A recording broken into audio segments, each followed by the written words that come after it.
The story begins in a large city at night, with its buildings all lit up. Inside a moving van, some unfortunate news is announced on the radio. It's revealed that the Korean hunters have failed yet again at a 6-star gate. Because of this, the public online is furious with their performance. One of the agents in the vehicle complains that their rivalry with Japan is a thing of the past. But another teammate tries to stay optimistic and have faith in the rookies. He then turns to Seo Yol, the leader of the rescue department. The young man coldly replies that this is a problem for the hunters to deal with. Then, a colleague gets annoyed with his attitude and tells him to focus on the mission. He keeps grumbling that all guild hunters are the same. Our protagonist just reflects on the typical complaint of an employee. They are part of the agency Hunters, a mid-tier organization. This agency is divided into 3 different departments: athletes, supervision, and rescue. In this system, his job is to rescue people from inside the gates. However, his main skill is something far more important. At that moment,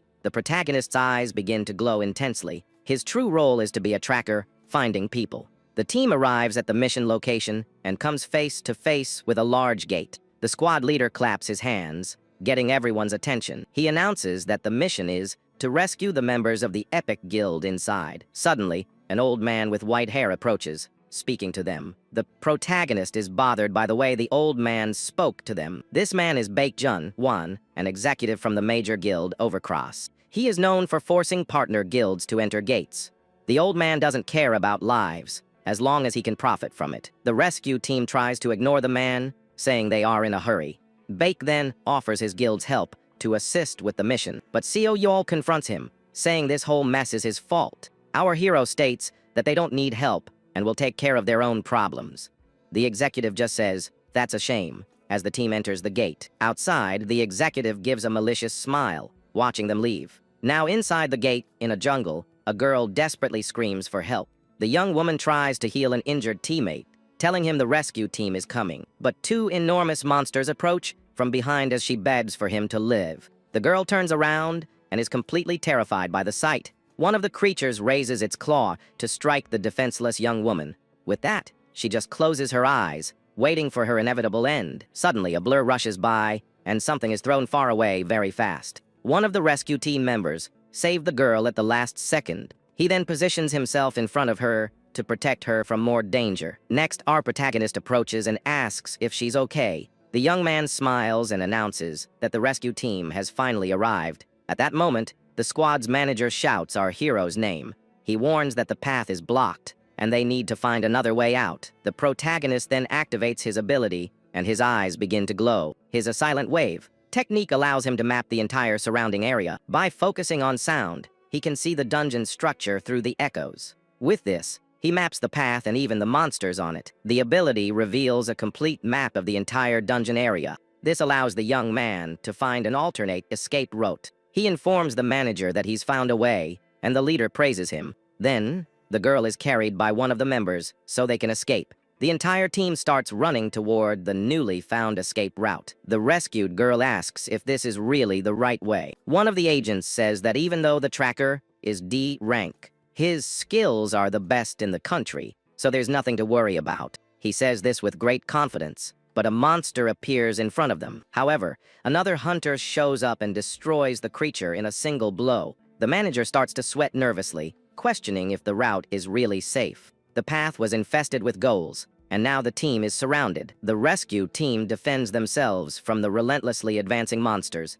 One of the agents protects the girl while preparing for combat. Our protagonist realizes that the path does indeed lead to the exit. However, he notices that the monsters also know where they are going. He believes a necromancer is behind everything, controlling the monsters. His sixth sense activates, and he confirms that someone is controlling the ghouls. Suddenly, a staff hits the ground, activating a large trap. A huge magic circle appears out of nowhere, trapping the entire team. The manager panics and wonders what that purple thing is. One of his teammates desperately yells that it's a powerful spell. He continues to shout for everyone to get out of the magic circle quickly, but the mysterious spellcaster watches everything from a distance. The spell then begins to affect the speed of all the hunters. The manager tells the protagonist to forget about him and run to save himself. At that moment, he is hit by an attack and can't move. The squad leader is pulled backward by the mysterious magic. Our hero then leaps forward to try and save his teammate. His movement speed is also restricted by the magic in the area. He then promises that he'll get him out of there, no matter what, but the manager yells for him not to come any closer. He orders the young man to take the others and get out of there as fast as possible. The leader seems determined to sacrifice himself to save the rest of the team. He grinds his teeth, accepting his fate so that the others may live. With a sad look, the manager apologizes for his decision, but our hero tells him not to act like it's already over. The young man is left alone in the center of the circle, surrounded on all sides.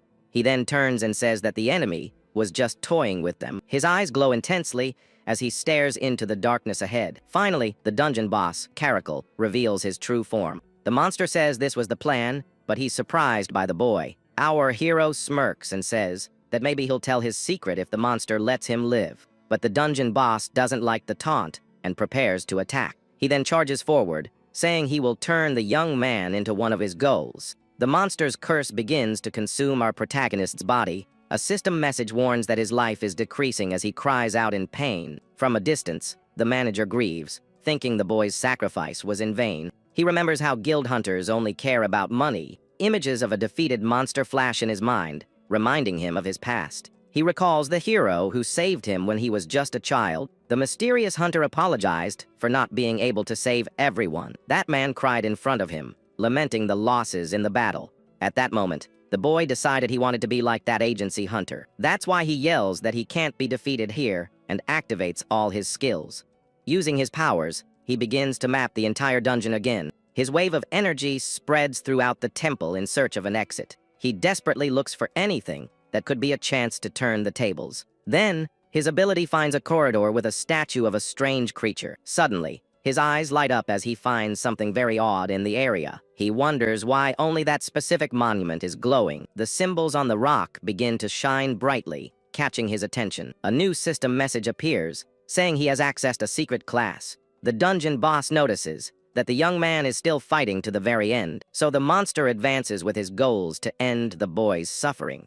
Our hero is surrounded and has nowhere to run from the monsters. The system then asks if he wants to change to the Labyrinth Architect class. Meanwhile, one of the creatures manages to destroy the monument with a single strike. Another ghoul charges forward to land the final blow on the defenseless protagonist. With his eyes full of fury, the young man realizes he has nothing to lose. So he yells with all his might that he accepts the class change. The class change mission is accepted as the monster is about to strike him. Suddenly, the system announces that the tutorial for the new class will begin. The world around the protagonist begins to transform into data cubes. The monster looks down at its own foot, surprised by the strange change. The dungeon boss shouts in confusion, not understanding what's happening. He then turns around and realizes that our hero has vanished into thin air. The young man is now in another place, and his character sheet appears. He notices his old class is gone and wonders if he has reawakened. The young man then looks around,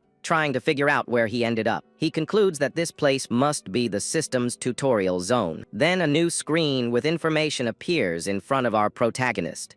The mission is to take down 20 girls in 24 hours using the map function. He understands most of the mission, but doesn't know what the map function is. Suddenly, a holographic map appears in front of him, leaving him surprised. The young man observes the three-dimensional map and finds it pretty easy to read. The green dot in the center of the map represents his current location. The rest of the map shows a large labyrinth with several red dots. He figures that those red dots must be the goals he needs to hunt. The reflection of the map in his eyes shows that he understands how it all works. For a tracker like him, this task seems like it will be a piece of cake. With a sigh of relief, the young man gets ready for the new challenge. He smiles confidently and prepares to begin his class tutorial. But right away, an angry ghoul appears in front of him, ready to attack. Without wasting time, the young man moves forward and takes down the creature with his new weapon. The system announces that he leveled up, but there are still 4 monsters left. He thinks the tutorial is easier than expected and moves on. After that, our hero uses his map skill to find the monsters. The hunter continues the hunt and lowers the target count. He was feeling confident until a giant creature started chasing him. The worst part is that monster didn't show up on the map like the other goals. The guy then enters a large stone hallway to start the hunt. But the young man isn't sure if he can take down such a strong creature. Even so, he needs to hunt the others quickly to have time to face it. so the protagonist runs to find the remaining monsters in the maze. Suddenly, one of the last ghouls appears before him for a showdown. The guy prepares for the fight and thanks the monster for coming to be defeated alone. The creature slowly approaches, its sharp claws at the ready. However, our hero realizes that it was actually an ambush. The big monster and two other ghouls appear, surrounding the hunter. He regrets being rushed by the clock and not checking the map. Now he needs to calm down and come up with a new plan really fast. The problem is he's surrounded and needs to get past them to escape. No matter how he thinks about it, the situation feels like a chess game. And in this game, his only piece is in a checkmate position. The guy breaks into a cold sweat, thinking this is his limit as a hunter. But he realizes the situation is too strange for a simple tutorial. So the young man shouts at the system, asking for something he can use to fight. The system responds by activating all of his skills at once. Our hero then challenges the creatures to try and take him down with everything they've got. Suddenly, a new skill called rotating block is discovered. Before he could understand, a dice cube forms around him. A holographic hand appears and with a simple touch, spins the huge dice cube. The guy is confused by the word spin, while holding a monster's arm. Just then, the three girls jump all at once to attack the defenseless hunter. But as the cube spins, the platform our hero was on changes position, and so, the monsters end up falling into a hole where he used to be. The creatures are confused, not understanding where the young man went. Then he finally realizes how he should use his new special skill. With a smile, he thinks that the hunt is going to be much easier now. Using the new technique, he manages to separate the monsters to fight them one by one. So, the guy runs down the newly created hallway, running from the two ghouls. He takes the opportunity and attacks one of the creatures that was left behind. Next, the hunter finishes off the other monster with his energy dagger. The last ghoul becomes completely enraged, and its body glows red. The creature then runs desperately through the corridors of the large maze. Our hero activates his skill again to change the battle scenery. The monster is thrown against the wall by the force of the dice cube's rotation. From the heavy impact, the creature falls to the ground, completely defeated. Now, only the last and most powerful of the monsters is left to finish the mission. So the young man moves forward for the final battle against the ghoul leader. With a direct hit, he strikes the giant creature square in the chest. The monster roars in pain, but it doesn't look like it will give up the fight so easily. The creature manages to grab the guy's arm very tightly and won't let go. Despite the pain, the young man doesn't falter and holds firm in his final attack. He tells the monster he didn't come all this way just to be defeated. As his eye glows, a powerful golden energy starts pouring from his eye with great intensity. Using all his strength, he takes down the last monster with a powerful blow. The system then announces that the tutorial has been completed and his class has been changed. Back in the real world, on a rainy street, someone shouts for the section chief. The rescue team tries to go back to the portal, but is stopped by the agents. One of the members then nervously shouts that the portal just vanished. He then shows up eating an ice cream and asks what the problem is. Our hero approaches with an umbrella and questions why they're so angry. His companions are in shock and point at him, unable to believe what they're seeing. The guy smiles and tells them to get some ice cream and go home. Sometime later, on a normal day, people are walking peacefully through the city. Then the system creates a new skill called Sphere for our hero. He tests the new technique, which serves to trap enemies in a maze. The message warns that the enemies can become stronger if they escape. Since the sphere is invisible, he thinks it would be easy to trap the enemies. But to survive, he needs to fill his maze with strong monsters. The only way to do this is by defeating enemies and activating the Maze King. In the end, he concludes that he also needs to become much more powerful. Suddenly, a girl surprises him, asking what he's thinking about. The young woman, Yaon Hee, offers the guy an apple as he recovers from the shock. She explains that she was taking the fruit to her mother when she found him there. He's surprised by the amount, and she says it's a gift from neighbors. The two then walk together, and he asks her how school is going. The girl gets a sad and discouraged look when talking about her studies. He replies that school is always the same and asks if that's true. Just then, a desperate woman screams, asking to get into a building. The police officers hold her back as she begs them to save her daughter, The woman says that the girl is still in the hotel room, which is cordoned off. Our hero doesn't see any fire and suspects a dungeon break. This happens when a portal is left open for too long and the monsters escape. He then apologizes to the girl and hands the apples back for her to hold. The guy says he has to go to work for the rescue department. The police try to control the situation, and evacuate the incident area. One of the officers tries to stop our hero from crossing the caution tape, but the young man shows his ID from the SEAL Rescue Department. The officer recognizes him, but the guy says he's going in ahead of the team. The officer tries to hold him back, shouting that he can't do it alone. He warns that the hotel is infested with very dangerous red goblins. But our hero says that's exactly why he needs to go in quickly. The guy reminds the officer that the desperate mother said there's a child in there, and since the guild hunters haven't arrived, he's the only one who can help. With a confident look, he says it's okay because he's not alone. Then he enters the hotel, thinking that the Hanwol Guild was supposed to take care of the area. But the truth is, the guilds don't care about portals that aren't profitable. And because of this greed, dungeon breaks end up becoming tragedies. The map then reveals that unlike the other monsters, that one moves alone. But the young man isn't sure if he can take down such. Even so, he needs to hunt the others quickly to have. So the protagonist runs to find the remaining monsters in the maze. Suddenly, one of the last ghouls appears before him for a showdown. The guy prepares for the fight and thanks the monster for coming to be. The creature slowly approaches, its sharp claws at the ready. However, our hero realizes that it was actually an ambush. The big monster and two other ghouls appear, surrounding the hunter. He regrets being rushed by the clock and not checking the map. The creatures are now trapped in his maze with the monsters from the tutorial. With a smile, he says that the real show is about to begin. Inside the maze, a red goblin runs ahead of one of the tutorial monsters. This species usually moves in packs and isn't much different from a normal goblin. However, there is one big and important difference between the two creatures. The main characteristic of this race is that they hunt intelligently. That's why the three goblins team up to attack the purple monster that was alone. But our hero isn't going to let that happen and activates the maze's power. Suddenly, a green energy wall appears and throws the monster far away. The goblins are then slammed against the wall without understanding a thing. The creatures are thrown far away and can't attack the monster. The guy notices that they're getting used to the maze quickly.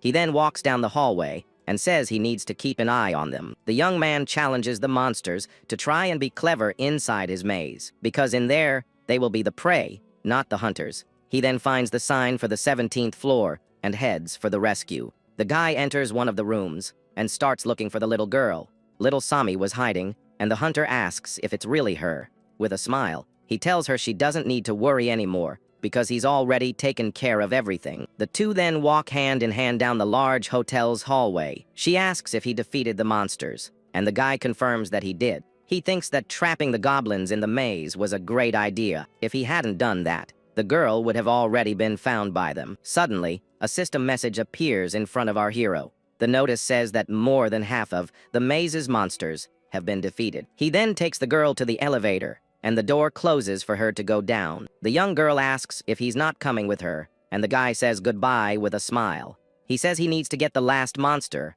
that stayed behind in the hotel. Inside the sphere, the Red Goblin King is finishing off all the goals. The hunter realizes that the Goblin Chief could destroy his maze, and since he needs to check something in there, he decides he'll take care of it. Our hero then opens a portal on the floor and enters his own maze. Inside the maze, the guy is surprised by the scene of destruction. He realizes the Goblin King really did a number on the place. So he tells the monster to stop bothering his goals and calls it over. A wall moves and corners the Goblin King in a dead-end hallway. The creature is slammed by the wall with nowhere to run. Our hero then beckons it for the final showdown with a hand gesture. The Goblin King gets furious and yells that it's going to finish that human. With its flaming spear, the creature charges at our hero, but the guy dodges the blow very calmly and coolly. He dodges the attack, and the monster goes right past him, unable to land a hit. The young man feels his body is light, despite the fatigue from the previous battle. His status sheet shows the level he's reached as a maze designer.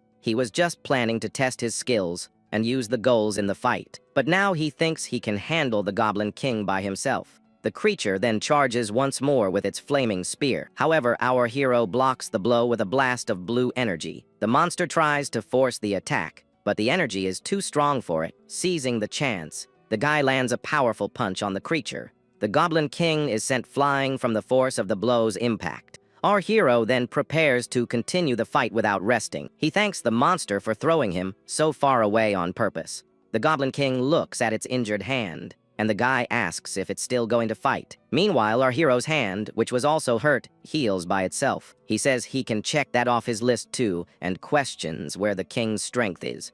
The young man says he invested 2,000,000 won, and doesn't want any trouble. The creature becomes even more furious at our hero's taunt. He then wonders if the Goblin King is scared of him now. Completely enraged, the monster explodes in a wave of fire and power. Its spear glows intensely, and it unleashes a devastating blow, yelling that it will finish the guy. It charges with everything it's got for the final attack. He faces the monster and says he really wanted to see that with his own eyes. The Goblin King charges with all its might, and without fear for its most powerful attack. But on the floor, a chain with a padlock activates like a trap. It was an unavoidable repulsion device in any of the system's mazes. The monster is then thrown upwards with full force and gets stuck on the ceiling. Our hero just says goodbye with a smile and a very calm farewell. The system announces that the spiked ceiling trap has been activated. The chains holding the creature release and let it fall. The guy then observes the huge stone spikes. He checks the cost of 20 gold to install the trap in the maze, and with a smile, he concludes that traps are well worth the investment. The system then informs him that he has leveled up, and the horde has been incorporated. Back at the hotel, our hero walks out as the medical team arrives. Suddenly, someone calls out to him, and he turns to see who it is. The section chief faces him and asks what he was doing in there alone. He then asks if it's true that the guy took care of all the goblins. The young man says he doesn't remember anything, and the chief tells him to be honest. At that moment, a man approaches, interrupting their conversation. He introduces himself as Kwon Sung, soon the section chief of the Hanwol Guild. Our hero and his chief fall silent and just watch the man. The newcomer sincerely thanks them for their cooperation in the dungeon break. He then gets closer and starts talking about the real reason he's there. The guild master asks them to avoid giving interviews to reporters. His guild doesn't want the story to spread and cause problems for them. He offers a sponsorship in exchange for the hunters' help and understanding. Our hero thinks that this is how they silence people. While the agency's hunters are rank D, the guild's hunters reach rank S.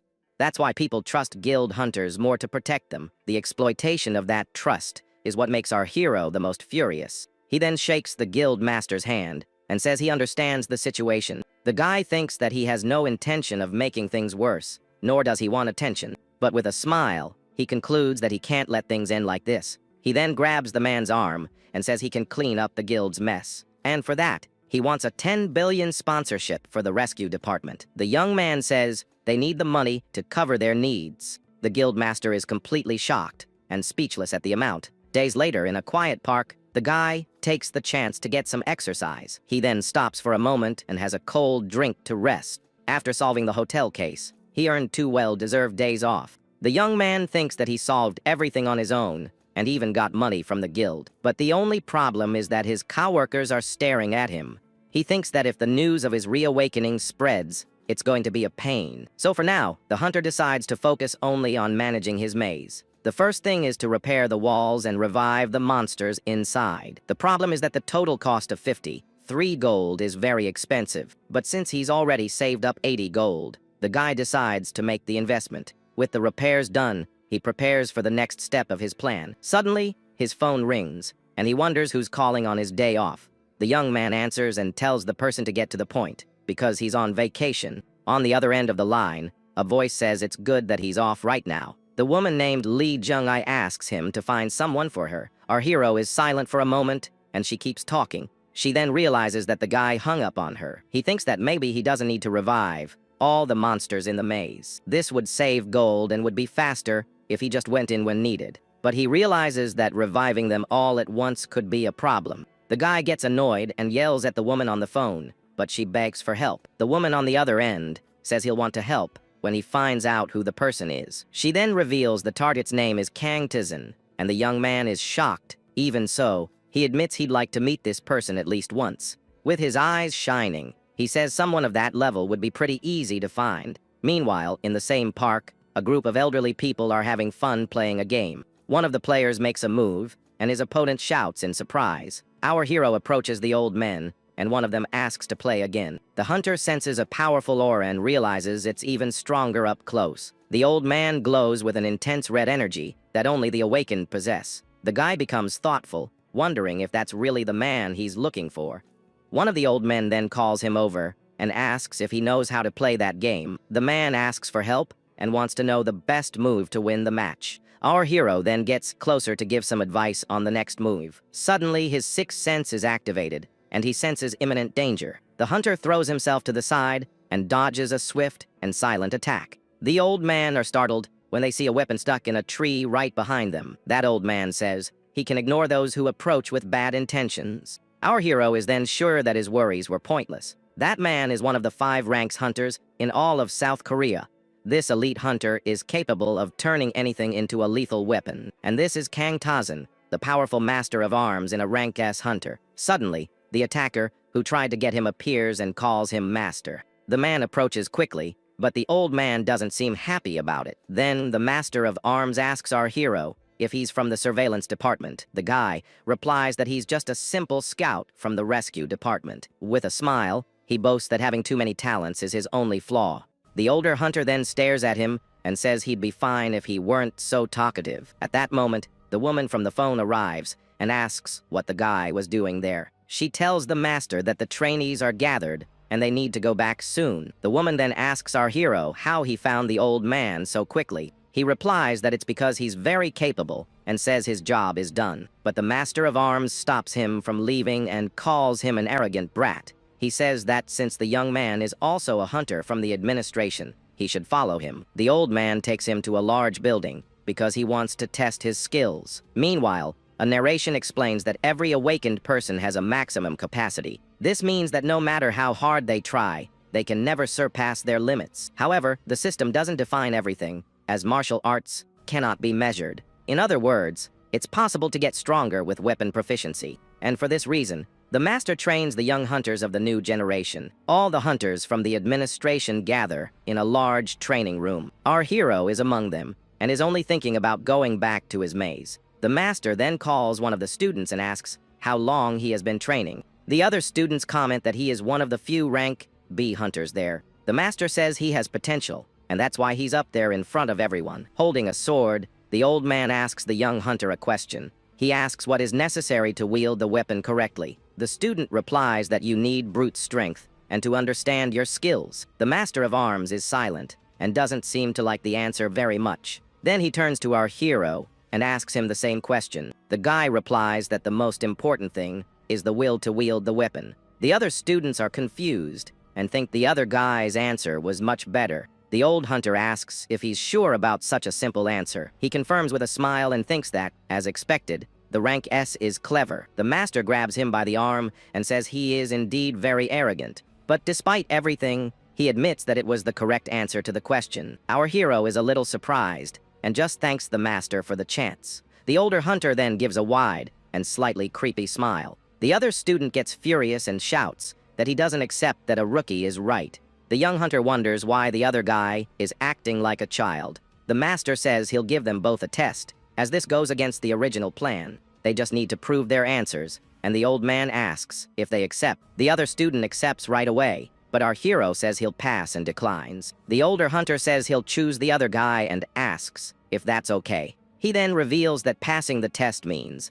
becoming his official disciple. The guy is shocked at the chance to be trained by a rank S hunter. That was the chance to become stronger and achieve a high position. The master then asks with a smile if he's more motivated now. Our hero is silent for a moment and thinks about the great opportunity. He then clenches his fists and shows he's decided to accept the challenge. With a smile, he says that the motivation is now more than enough. The test would take place right there in that large, empty training room. The master explains that the test is simple and that they need to use the skill he taught them. Whoever wins the challenge will become his disciple, and the two face each other, ready. Our hero then thinks about that other stone the old man mentioned. He remembers that only very powerful awakened individuals can break it. The young man is confused about the skill the master said he had taught. The audience of students goes wild with anticipation for the start of the test, but he decides to focus, determined to seize this unique opportunity. The master then says he will pass his skill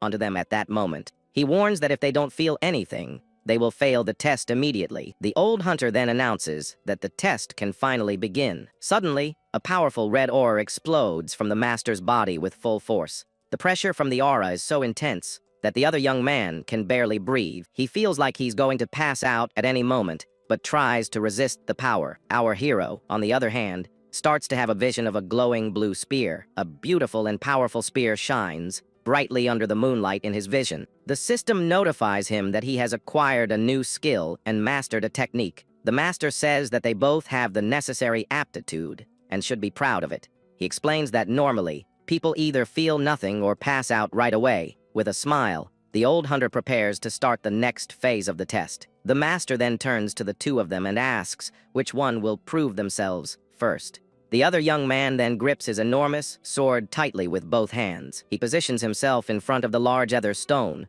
which glows red. The young man announces he'll go first, and that he's going to break the other's will. Our hero just yawns and says he was suspicious of him from the start. His rival accuses him of bribing someone to get this far. He then prepares to prove he's right by using his great strength. With a powerful strike, he hits the energy stone dead on and shatters it. The audience is in shock at how easily the stone was broken by him. The master says the young man has mastered the Dragon King's swordsmanship, and it wasn't bad. The old hunter then turns and walks toward our hero. The other student glares at him and accuses him of trying to steal his spot. Our hero just smiles and asks how someone can live walking on eggshells. The master interrupts the argument and tells the young man that it's his turn now. He admits that his rival's tone annoyed him, but he is stronger in raw power. However, this test isn't about strength, but about proving his answer. Besides, the weapon master said that his answer was the correct one. And even though the answer was simple, it was his conviction. So he asks himself what the real reason for him to use a weapon is. The answer to that was already set in his heart from the very beginning. He remembers that his goal is to become like the person who saved him in the past. The young man wants other people to be able to feel the same hope that he felt. And that's why he became a Bura hunter and wants to get stronger. The young hunter is determined to become much more powerful than he is now. With a shout, he unleashes his new skill called Heart Piercer. The audience is left completely in shock by that demonstration of power. The weapon master watches everything with a very serious and impressed look. The other young man's jaw drops, and he wonders what on earth that was. The hero then turns and apologizes to his rival for what he's about to do. With a smile, he asks if the upperclassman minds him stealing his spot. The master then explains that weapons and skills are just tools. Pointing to the young man, he says that from this day on, he is his disciple. Our hero then breaks into a smile and thanks the old man for the opportunity. The crowd of students cheers and celebrates the outcome of the test. The scene changes, and a voice tells a girl that she should have listened. A bully pulls the student's hair and says this is what happens to her. A blonde girl mocks her, saying it's sad to see her classmate in that state. The blonde girl then asks if the other one really wanted to help her friend. She continues, saying the young woman should have known who she was dealing with. The leader of the bullies stares at her with a wicked, mocking smile. The student on the ground stares back at him with a look of pure hatred. The delinquent taunts her, saying that now she's all alone and friendless. He reveals that her friend ended up in the hospital after falling off the roof. Upon hearing this, the anger in the girl's eyes becomes even more intense. The bully gets annoyed by her glare and says he doesn't like it. He says that look just makes him want to strike her and kicks her hard. Suddenly, one of his cronies says that the young master has finally arrived. This so-called master is a man with white hair who is called a B-rank hunter. The bully leader tells them to keep an eye on the girl and not let her escape. The white-haired man calls for him to come along, and the delinquent is surprised. The white-haired man says he called him to a place where no one is around. With a smile, he says it's so they can have fun as they please. Meanwhile, elsewhere, our hero is leaving work at the guild. A colleague congratulates him on becoming the disciple of an S-rank hunter. He asks if the spear the young man picked is enough, and the young man confirms it. The weapon he chose is the Spear of Evolution, which adapts to its user. He complains that it's past time to go home after so many events. His colleague tries to stop him from entering a room, but he easily pushes her aside. Inside, a woman is arguing with a guard because she wants to see Chief Seoyol. She explains that she's there because they aren't answering her phone calls. At that moment, the hero arrives, and the woman recognizes him as the guild chief. The lady shouts his name, and the young man asks if something is wrong. Desperate, she grabs his shirt and starts shouting for her daughter. Yan, he. The woman reveals that the girl was taken by force by the Yellow Belt gang. Our hero's expression changes completely upon hearing that information. With his eyes glowing red, he asks who exactly took her. The scene shifts to a forest, and one of the bullies asks if it's safe there. The leader says that's why they brought a B-rank hunter with them. He smiles at the girl and says they need to test who would win a fight. The delinquent tells her not to worry, because the monsters there are weak. The girl glares at him with a look full of anger and a lot of determination. In a swift move, she then tries to escape by running into the forest. The bully leader tells the white-haired hunter to catch her quickly. It turns out that another boy also tries to run away to avoid having to fight. But before he can get far, someone steps on his foot with great force. The white-haired hunter knocks him to the ground with a powerful kick. He then steps on the girl's back and says there's no one there to help her. Suddenly, something giant and sharp flies toward them at high speed. The hunter senses the threat and warns that something is coming their way. Then, a powerful blast of energy sends everyone flying away. One of the monsters ends up falling to the ground, and the bully leader is terrified. The white-haired hunter tells the young master to run immediately. He faces the threat that emerged from the forest with a very serious look. Suddenly, a swarm of gigantic insect monsters appears out of nowhere. Meanwhile, our hero is talking to someone on the phone and thanks them for the favor. He says he found out that this person was the one who told him where the girl was. The person on the phone replies that they were just responding to a missing person call. This man, named Kyung Jung Min, then warns the hero to be very careful. Our hero replies that it's a little too late for him to worry about that. He observes the forest and comments that it's a place he would never live in. That area is known as the Yellow Belt and was sealed off after a dungeon break. Despite their appearance, the monsters there are not considered very strong, but he heard that they are very cunning and difficult to deal with in combat. However, he notices that they are weaker than the red goblins. The young man runs, thinking that he needs to save the girl as quickly as possible. Suddenly, one of the monsters fires a sharp projectile in his direction, but the young hunter manages to dodge the attack with a quick movement. He finds himself surrounded by a huge swarm, and the system begins to generate his spear. A sphere of energy appears in his hand, and he says he doesn't have time for them. With a smile, he tells the monsters to call all the friends they can. The creatures then fly at him, ready to attack with everything they have. A gigantic swarm of monsters gathers and flies toward him relentlessly. The hero then smiles and comments that they really did have a lot of friends. The giant insects close in on him, ready for a mass attack. Without fear, the young man charges toward the swarm to begin the battle. He then starts fighting all the monsters using his blue energy. Despite his confidence, he admits that the situation is getting dangerous. The system shows that the number of allied units in the labyrinth is decreasing. He realizes that if he attracts more monsters, the labyrinth might collapse. However, he knows he can't handle that number of enemies alone. Faced with the situation, he thinks that in that case, he only has one last option. The young man then says he'll have to use his last resort against them. With a smile, he asks the monsters if they like to play in the water. He then unleashes a huge wave of energy that sends everyone flying. And to finish it off, the young hunter kicks the energy sphere with all his might. With that, his full charge attack creates a huge energy vortex on the ground. And then a massive explosion occurs, engulfing everything around it. One of the monsters ends up falling on top of a red goblin that was there. The creature then seems to get very confused by what's happening. The giant insects are swept away by the strong current of water from the attack. The enormous amount of water ends up completely flooding the entire labyrinth. Many of the creatures end up being washed away and carried off by the force of the water. He regrets it, as restoring the labyrinth will be a nightmare and cost a lot. But he clenches his fist, determined, because that was the only way to win. At least now the place is quiet, and he can move forward alone. Meanwhile, the bullies continue to run through the forest. Terrified, they desperately wonder how long those things will keep chasing them. The leader yells at the hunter, who says there are too many for him to handle alone. The bully then tells him to shut up and calls him completely useless. Suddenly, a sharp blade cuts through the air at an impressive speed. One of the cronies is in shock as he sees something fly past him. The leader and the girl are also very surprised by what is happening.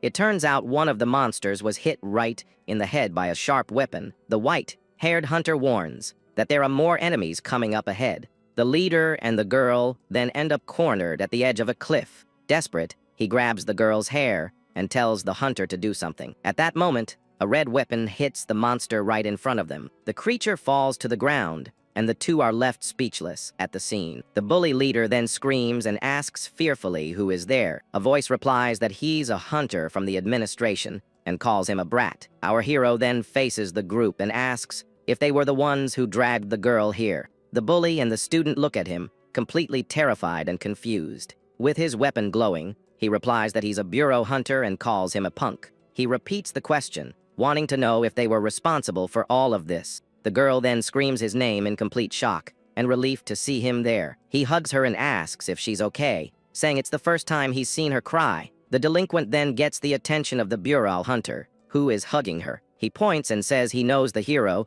knows the way out, and offers money in exchange. The student then tells the young man to ignore him and for them to just leave, but he apologizes to the girl, who is confused by his action. He then uses one of his skills to make the student pass out. He lays her down on the ground and says he'll finish this quickly so he can get her out of there. With his spear on the ground, he turns and asks the bully what he thinks he's doing. With a wicked smile, he says he's going to do something he can't let the young woman see. The gang leader gets angry and asks if the hunter knows who he's talking to. The hero replies that he knows he is Park Jin-tae, son of a Supreme Court judge. He also knows about all the crimes the delinquent has committed in the past. The young man accuses him of being a guy who covers up all his crimes using money. Without another word, the young hunter lands a powerful kick on the bully's face.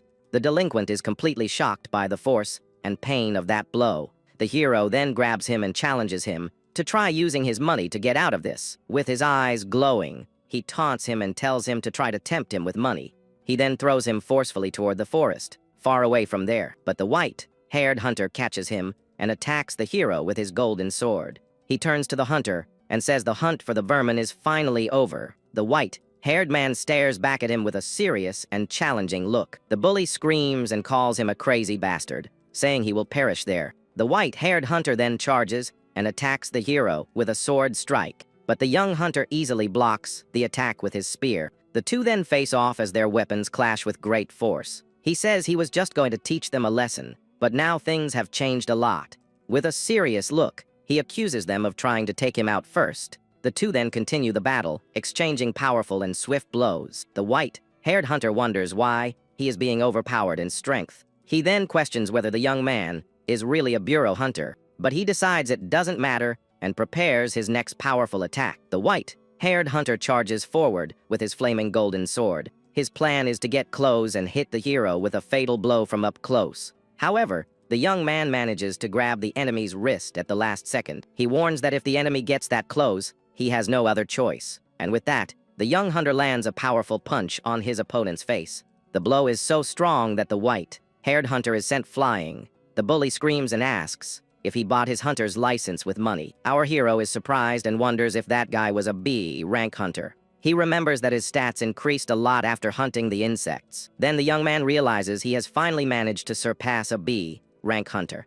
With a slight smile, he feels satisfied with his progress and power, seeing his bodyguard defeated. The bully decides to pick up a rock from the ground. He then throws the rock and yells, asking who the hero is laughing at. Without difficulty, the young hunter knocks him to the ground using his spear. The delinquent falls hard and hits his face right on the ground. He then asks if the bully has ever been beaten like that before. The delinquent yells that if someone is angry, they should get more power. The hero concludes that a guy like him shouldn't even exist. The young man tells him not to worry, as he won't make him suffer much. With the unconscious girl in his arms, he prepares to leave. He then says he'll leave him to be dinner for the hungry beasts. The bully looks back and sees a creature leaping in his direction.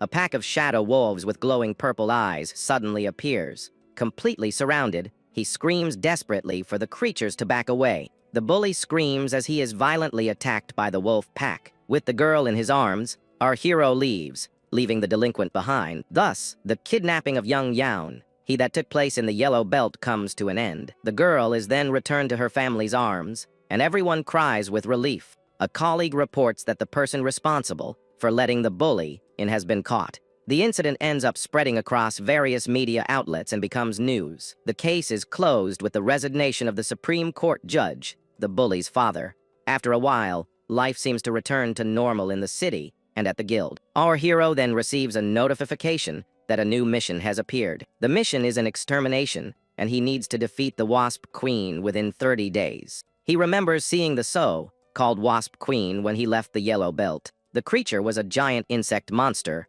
and much more powerful than the others. Because she is always protected by other wasps, she won't be easy to catch. But with a determined smile, the young hunter says he wants her for himself. He knows that if the normal wasps are already strong, the queen must be even stronger. The next day, he tells his coworkers he needs to go somewhere else first. A colleague then reminds him that he needs to finish his paperwork before leaving. The young man just stares at him with a serious look, without saying a single word. He then simply ignores the warning and leaves, leaving his colleague alone. He thinks he has 1 month for the mission, and the wasps will expand their territory. Therefore, he decides he needs to be fully prepared for the battle. Upon arriving at a temple, he is greeted with a scolding for being late. The weapon master invites him in and says the training begins now. That place was the home and training ground of the powerful master hunter. He is then surprised to find out that he has become a direct disciple. The master tells him not to feel pressured, as there are only 2 above him. The old man then takes him to a room where the other direct disciples are. One of the students says he is ready, and the master thanks him for the good work. The young hunter then faces the other disciple with a very serious look. The other young man observes him in silence, and a tense atmosphere rises. The master then reveals the object of the training, the jaw of an iron gull. He says that it was the first creature that almost took him out in the past. With his hands on the object, he announces that this time's training is complete. Suddenly, a powerful red aura explodes with full force from the old master's body. With absurd strength, he then manages to easily open the monster's jaw. Even with all his power, he admits that the jaw remains very resistant. He then puts the 2 parts of the jaw back together again, without any difficulty. The other disciples are impressed, and our hero wonders if his body is made of steel. The master then turns and tells the young hunter that it's his turn to try. He holds the object and thinks that his current level already exceeds that of a B-rank hunter. Even if he can't open it all the way, he believes he can at least move it a little. But the old master watches him with an expression of complete surprise on his face. The young man is shocked to realize he can't move the jaw even a little bit. The master explains that the training will develop his strength and tells him to keep trying. He warns him that there will be no other training until he can open the jaw. Our hero becomes desperate and keeps trying to open the object with all his might.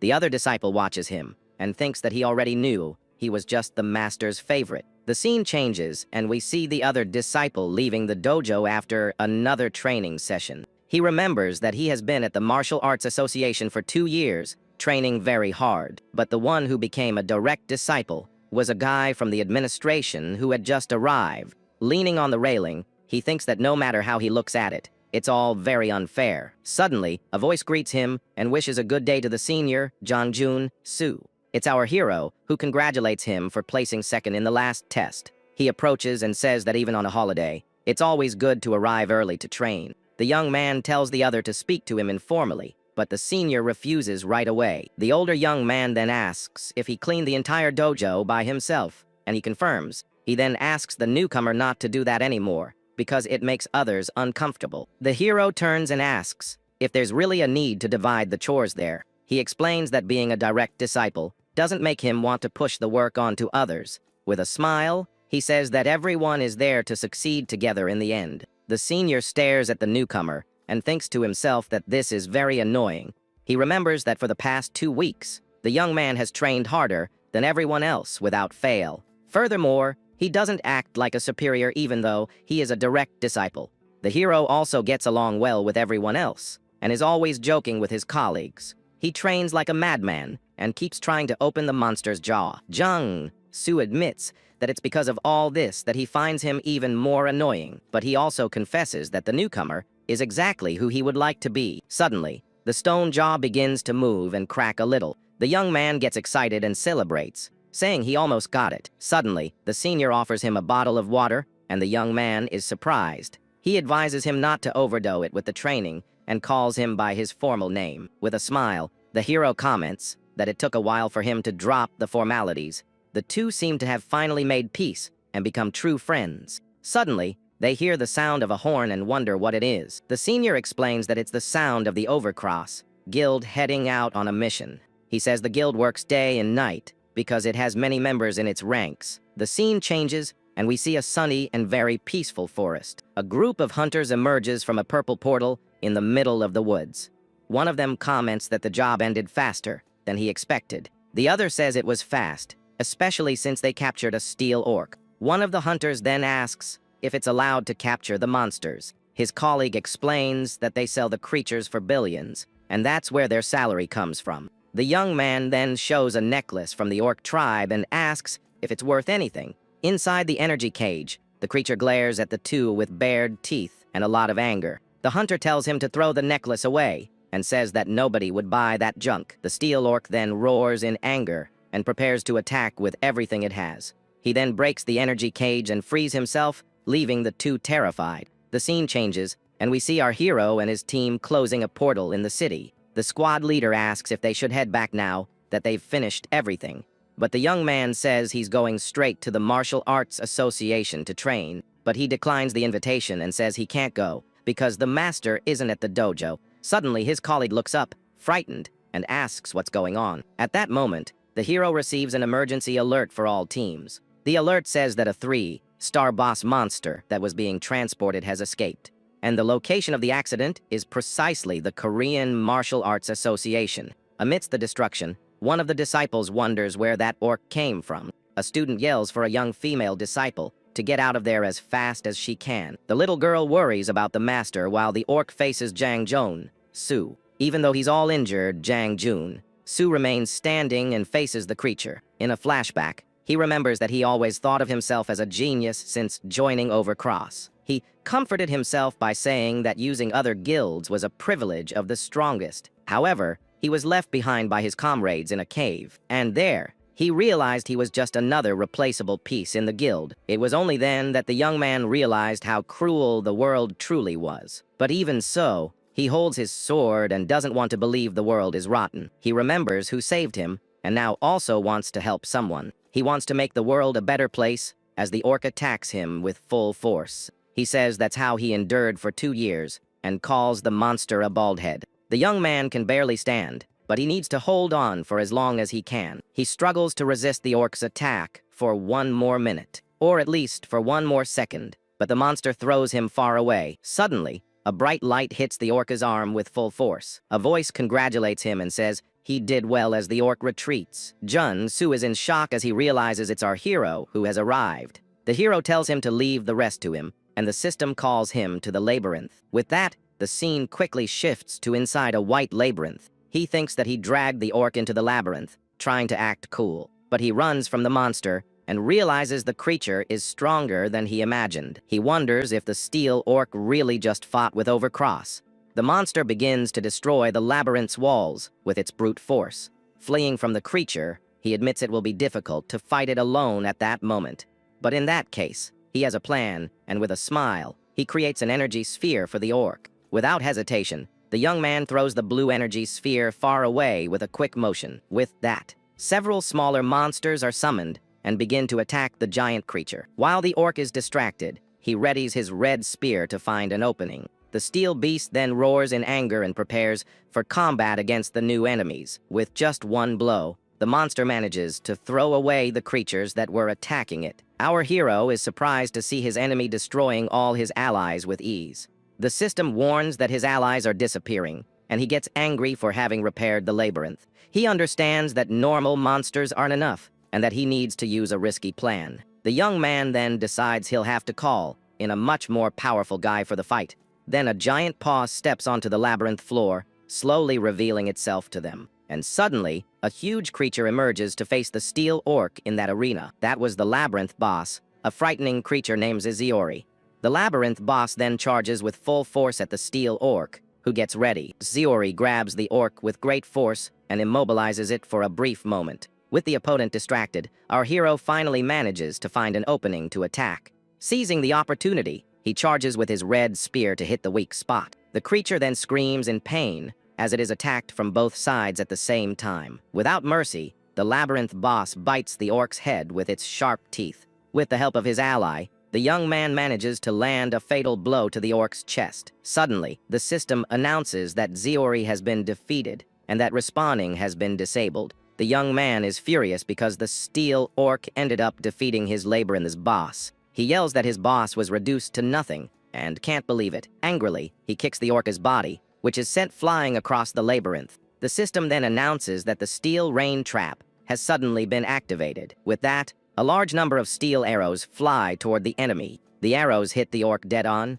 but it remains standing despite all the damage. The hero takes the chance and pieces the monster with his spear, using all his strength. With his eyes glowing, he yells that he'll land one more blow to end it. With the blow from the ceiling, the orc finally falls to the ground, and the fight seems to be over. He smiles and comments that he installed several traps there for emergencies. Seeing the result of his strategy, the young man concludes that his plan was worth it. Suddenly, his combat system opens a blue screen in front of him with a warning. The alert says that the labyrinth's durability is low, and it might collapse. The young man thinks it would have been very difficult to win without the help of his labyrinth. But suddenly, the orca's body on the ground begins to move again, and he gets startled. The monster he thought he had defeated begins to get up, glowing red. The creature then lets out a furious roar, much louder than before. The system warns that the steel orc has entered a state of total fury. The young man comments that the enemy is persistent and prepares to get out of there,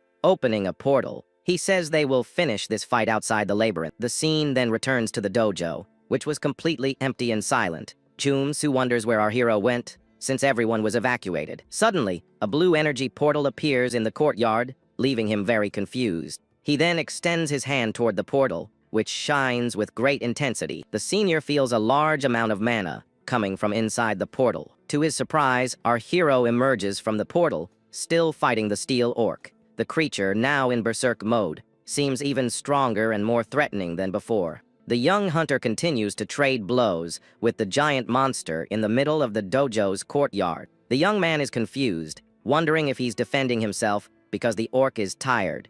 But he realizes that the monster's attacks are stronger and his muscles ache. However, the young hunter feels that his body is also different than before. He remembers that the 2 weeks of intense training were not in vain. Even feeling like his body could break at any moment, the power keeps surging, and more than anything, he can finally feel the results of his effort. With that, his weapon glows with an intense red energy, ready for the attack. The hero then charges forward and lands a powerful blow right on the giant creature's face. The steel monster ends up spitting out some red liquid due to the impact. With a confident smile, the young man comments that this fight is quite fun. Without wasting time, he attacks again with a devastating energy blow. The steel creature feels the pain of the second blow, but still doesn't give up the fight. The bureau hunter faces his opponent with a look full of confidence and mockery. Suddenly, the orc manages to grab the young man's weapon with its giant, strong hand. With a furious look, the creature prepares to counter, attack with all its strength. The monster then slams him into the courtyard ground, creating a huge crater. The impact is so strong that the young hunter is thrown far across the courtyard. Lying on the ground, he realizes the orc can still use its head even when furious. The young man gets up and sees that the creature has driven the hero's weapon into the ground. Then the monster charges at the unarmed young man for the final attack. Suddenly, something flies at high speed toward the furious creature. It's the senior, who lands a powerful kick right on the steel monster's face. He yells that he'll buy some time and tells the hero to grab a weapon quickly. However, the orc throws him away with a single blow without any difficulty. The young man then screams in pain as he is thrown away with great force. But the young hunter says he already got a weapon and holds one of the orca's teeth. With a pull, he manages to rip the tusk from the monster's mouth with his bare hands. He says he will use all the energy left in his body for the final blow. The giant creature seems confused by the pain and the loss of its sharp teeth. With his eyes glowing, he yells that he's going to detonate the energy to end it all. Then he shoves the tooth he ripped out into the creature's mouth with all his might. Now the steel monster has an improvised, energy-filled weapon in its mouth. With a punch, he pushes the tusk even deeper into his enemy's throat. The energy then explodes, and the creature's head is completely destroyed by the blow. The system announces that he has obtained a demonic dagger as a reward for the victory.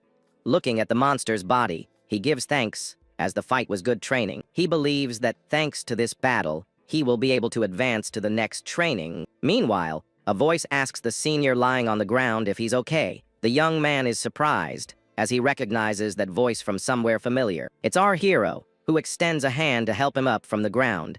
The young man says his colleague finally woke up and that he's tough, all bruised. The senior realizes it was our hero who helped him at that moment. The young man is confused and tells his friend to just rest, as there's no one else there. With the battle finally over, he tells his colleague that it's all over now. The scene then shifts to the next day at the Management Bureau headquarters. A crowd of reporters and photographers is gathered in front of the building. Suddenly, one of them shouts and points to someone who is arriving at the location. It turns out that the person who arrived was the director of Overcross, named Baek Junwon. The press surrounds him and asks him to say a few words about the incident. The director then approaches and says he would like to apologize to the victims. He explains that the orc had high research value for science. The man then concludes by saying he will cooperate with the investigation and leaves. Suddenly, one of the reporters points and recognizes our hero arriving. The press then surrounds him and asks how a D rank managed to defeat the orc. Being helped by a colleague, he apologizes and says the interview will have to be later. But a journalist asks if the Barrow's response wasn't too weak. He continues, saying the Bureau should have prevented an incident like that. The young man gets irritated by the question, and his colleague tells him to just ignore it. His friend explains that the guy is a YouTuber paid to create controversy and confusion. With a smile, our hero realizes they are using all sorts of dirty tricks. He then tells his colleague that he'll be right back, and his friend is completely confused. The young man approaches the YouTuber and asks if the broadcast is live at the moment. With a serious look, he says he wants people to hear what he's about to say. Furious, he yells into the camera, asking if it feels good to be paid to clean up the mess. He points and says they make the mess, and the Bureau is the one that has to clean it all up. The crowd and the YouTuber are left completely shocked and speechless by his attitude. With a smile, he turns and asks the director if he isn't right. The man then just stares back at him with a very sinister smile on his face. Suddenly, his colleague grabs him by the hair and starts dragging him away. The friend apologizes and says the young man isn't feeling well as they flee from the crowd. The director then asks his assistant if that was the guy who talked back to him. The old man says the young man seems like a cub that doesn't fear a tiger and glares at him, with his eyes glowing red. He orders his section chief to crush the young man. The scene then changes and cuts to a conference room inside a building. On a screen, a video of the YouTuber with glasses who was at the scene is being shown. A woman explains that the media has been posting about assistant manager Yol. His friend says the comment was inappropriate, but the punishment is excessive. He argues that the large guild is in the wrong and the videos were manipulated. Another man says it doesn't matter if there was manipulation, because everyone is talking about it. The head of the surveillance division, Hyun Jae Hike, says he must be punished. The colleague retorts, saying that Overcross is the one that should be punished for the mistake. Hyun Jae Hak gets angry and slams his fist on the table with great force. He then yells at the other man and asks if he has lost his mind. Suddenly, an older man tells them both to stop fighting right now. He asks if our hero's rescue rate was 100%, and it's confirmed. The man says he is a valuable asset and that they need to maintain their authority. Han Ji-ik then turns and asks if the colleague has any other plan. The older man says that since they made a move, a response will come. That was Park Kwang-soo, the director of the city's management bureau. The scene then ends showing an empty hallway, well, lit by the sunlight. Someone then knocks on the door of director Park Kwang-soo's room, who was waiting for him. A voice invites him in, and our hero opens the door slowly and carefully. The young man then asks if the director called him to talk about something important. The older man then asks the young man to sit down first for their conversation. He says he has something very important to discuss with the bureau hunter. A cup of hot tea is served to the young man during the serious conversation. The director asks what he thought, and the young man says he could open a cafe. Satisfied with the answer, the older man says he is a bit curious about him. He then asks what rank the young man thinks he would get if he retook the test. The young man replies that he's not sure, but it definitely wouldn't be his current rank. The director agrees and says that he has done things a D rank couldn't do. However, he warns that they have also had many problems because of the young man. Our hero is confused and wonders if he wants him to reveal his full power. Director Park Kwang-soo is a master politician who has been in office for a long time. He remembers his colleague's advice to be humble and honest in the conversation. Despite the advice, he is unsure if he should mention the labyrinth to him, but the director reassures him and says he won't ask how he got strong. He explains that what matters now is that the Bureau needs his power. Getting straight to the point, the man says he is sending him to the provinces. The scene changes, and we see the Bureau building during a beautiful sunset in the city. Director backs as the investigation is over and that he can leave. He then asks Chief An what he thinks about our hero from the Bureau. The chief asks why he cares about a simple first responder like the young man. With a wicked look, he replies that nothing is more annoying than an insect in his sight. The chief then asks if that's why he kicked him out to the countryside. Annoyed by the question, the director questions if the two of them are close. Suddenly, they spot the young hunter at the end of the building's hallway. Upon hearing the voice, the young man turns to face who was calling for him. The director says they were destined to meet and that he heard the news. With a smile, he reveals that the young man is going to the provinces, and the chief is shocked. The young man says the transfer notice isn't even out and asks if the old man is keeping tabs on him. With a smile, he tells the director not to worry, as it's only for 6 months. The man shakes his hand and comments that the young hunter is very positive about it. He then explains that he heard only section chiefs are sent there. The director says that Chief An probably didn't know, and that he was going to announce it later. With a smile, the hero reveals that he was promoted and is now the new assistant manager. The white-haired man and his assistant are shocked by the double promotion. He then asks if the director isn't happy, and the man congratulates him with a smile. The director questions if the administration now promotes people on a whim. The young man replies that it means they don't want to lose a great talent. With auras of power, the two glare at each other in a moment of pure tension and anger. The assistant then interrupts the fight and tells his boss to leave now. The director says he got distracted for a second and seems to calm down a bit. He and his assistant then turn and start to walk away. But suddenly, the white-haired man turns and offers the young man a piece of advice. He says that trying to drag him somewhere else was a mistake on their part. The hero replies that his priority as a first responder will never change. The two then continue walking, and the young hunter watches them from the window. Suddenly, the assistant calls the director's name with a look of concern. With a powerful punch, the white-haired man shatters the floor with his rage. The force of the blow is so great that the hallway floor is completely destroyed. Furious, he screams and calls his enemies damn insignificant insects. The scene returns to director Park Kwang-soo's office as he observes the city. The director is standing near his office window with a cup in his hand. He tells the young man not to worry, because on the surface, it's just a demotion, but the director warns that he needs to show results, so that no one can touch him. The young hunter listens attentively to his superior's words in the office. The older man then notices that the young man seems to have something on his mind. He thanks the director and says there's one thing he would like to ask. With a smile, the young man says that since he's going anyway, he has a request to make. The director takes a sip of his tea, thinking about the request the young man made. Looking at the city from the window, he admits that the young hunter is truly special.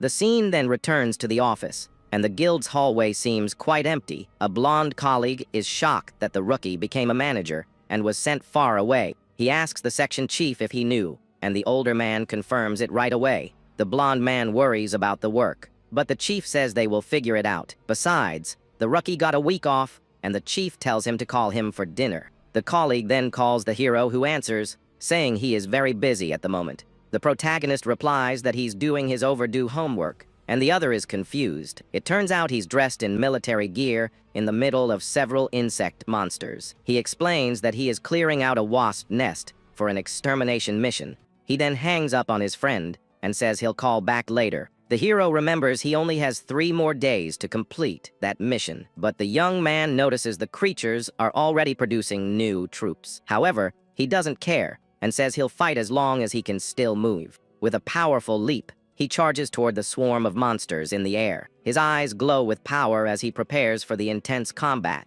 Suddenly, a new, much more powerful type of wasp appears on the battlefield. The Bureau hunter then starts fighting the new creatures in the air. He's surprised because he didn't expect the queen could create these monsters. The system then reveals that those are the dangerous swift wasps. They are like bullets, and the queen only creates them as a last resort because of the energy cost. The young man knows that if the fight drags on, he'll end up being surrounded by them. So before that happens, the hero decides to use one of his abilities. One of the monsters is pulled with full force into the blue energy vortex. He says he can still handle them using the labyrinth as traps. Additionally, the spear will unbalance the enemies and clear a path to the nest. The wasp queen then appears and prepares for combat against the invader. The giant creature seems to sense the hero's presence approaching it. The hunter keeps flying and fighting to reach the queen's nest. He notices the wasp's behavior has changed to avoid his weapon. With the swift wasps and the new strategy, the truth becomes clear to the young man. The monster queen had been suspicious of him for some time in the nest. With a smile, he feels honored that she's using her brain to try and stop him. But it turns out our hero already had a plan in mind for this. He can't summon monsters in the labyrinth because the boss was defeated earlier. So the young man has only one plan and prepares to put it into action now. He enters the labyrinth and starts pulling the monsters into the portal. His plan is to put a minimum number of creatures inside his labyrinth, and then the young man leaves the labyrinth for the final phase of his plan. With the monsters trapped, he gets into position to attack the queen's nest. With a smile, he says he will use the spear for his final attack. The young man then flies at full speed toward the explosion in the wasp's nest. He then lands in the middle of the nest, ready for the confrontation with the queen. With a challenging look, he taunts her and tells her to stop hiding. The wasp queen then finally appears and faces the invader in her nest. The creature then uses its special ability called Queen's Scepter. Our hero observes the situation with a serious and very focused look. He realizes the queen's pheromones have grown stronger to call for reinforcements. The young man then flies deeper into the nest to continue his hunt. Suddenly, a powerful monster attacks him, and his sixth sense warns him of the danger. He realizes she didn't call the others, but a special bodyguard instead. The name of that powerful creature was Winglash, the queen's secret weapon. The young man is surprised she created something so strong just to stop him. But he understands that summoning the monster means she is vulnerable. He says that once the bodyguard falls, it will be easy to take down the queen. The creature then stares him down with its bright, ready red eyes. The hero lures the monster into his vortex, but the creature manages to escape. He then tries to ignore the bodyguard to attack the queen first, but the creature attacks him from behind and stops him from reaching his target. The young hunter then manages to defend himself from the attack with his spear. A large energy explosion occurs, throwing them both far apart, but the monster grabs him with all its might and starts flying away from the nest. The young man is shocked and calls the creature a fiend for its actions. He realizes the monster sacrificed its own arm to avoid being pulled in. Even injured, the creature keeps flying with its very powerful wings. Meanwhile, the wasp queen prepares to attack the hero from a distance. The young man says the two of them are annoying him and prepares his next attack. He warns that no matter what they do, nothing will change the outcome. A massive energy vortex pulls in everything around it with immense force.